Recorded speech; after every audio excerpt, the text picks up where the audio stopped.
चला भैया बहन कर्म के ले जा, कर्म कर अयोध्या में झूमर पड़ा। चला भैया बहन कर्म के ले जा, कर्म कर अयोध्या में झूमर पड़ा।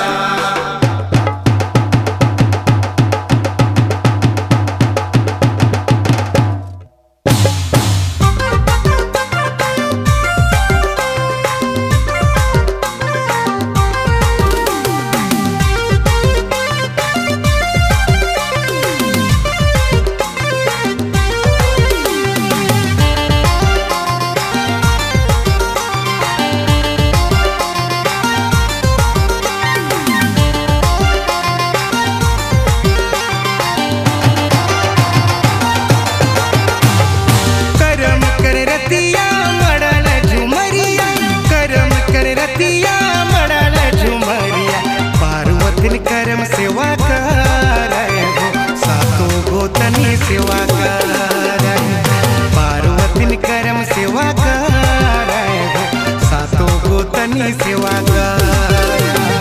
कर्म कर्म कखल तो यालक कर्म दिना, साल भर बाद देखा यालक कर्म दिना, तुझे खुशी झूमे लागे जिया।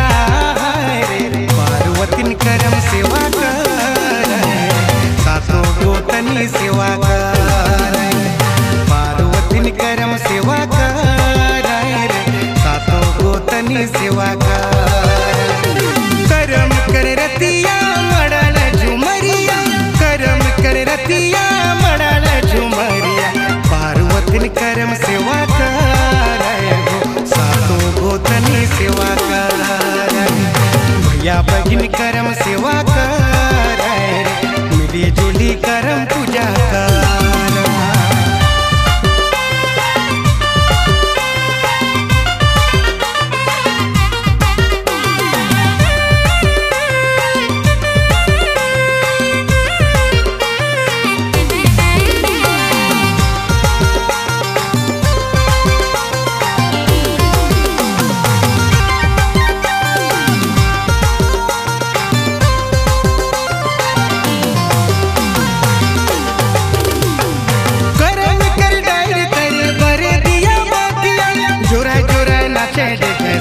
संगे सथिया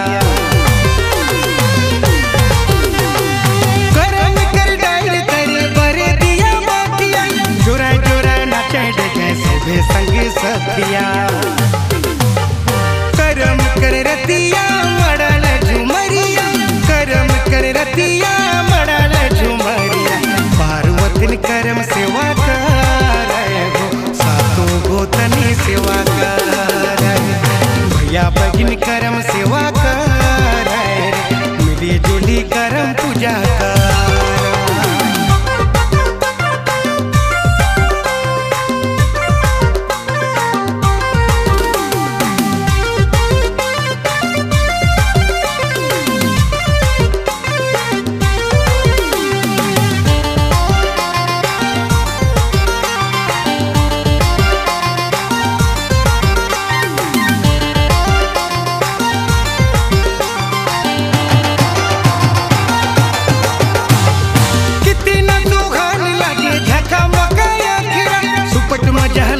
बाजे जोड़ा मांदर नगेरा, कितना सोहान लागे झका मकाया गिरा, सुपट मजा लागे बाजे जोड़ा मांदर नगेरा। कर्म कर रतिया मड़ल झुमरिया, कर्म कर रतिया मड़ल झुमरिया, पार्वती कर्म सेवा कर